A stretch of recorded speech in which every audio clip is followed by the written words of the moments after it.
Okay, gang, for our supine single leg hamstring bridge with a wall reference. So setup is important here. So first and foremost, I'm using my plyo box here as my wall.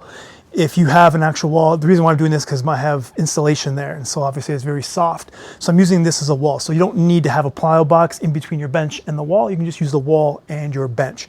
But the bench is extremely important, okay? Because what I want you to do, and we're going to do single leg here in a moment, so I'm just going to pull this leg out of the equation here.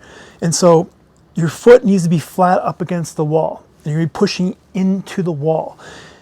You want to get the weight on the inside edge of that left foot that's on the wall right now.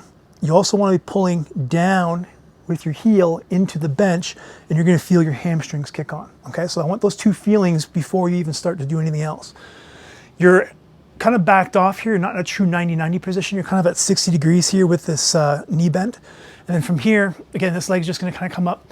What I want you to do though is think about pulling your tailbone up off the ground. So a slight posterior pelvic tilt, just kind of push into the wall. And even as you kind of pull down into the bench, that will naturally kind of want to kind of curl your tailbone.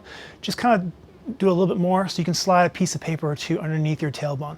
I want to make sure your low back is still touching the ground though, okay? So again, just check in, make sure the weight's on the inside of that foot up against the wall, pushing into the wall, pulling down, hamstrings are engaged, a little bit of posterior pelvic tilt. And then from here, what I want you to do is push into the wall and kind of drive your hips up into a bridge and then back down, just so your low back touches the ground, and then drive back up.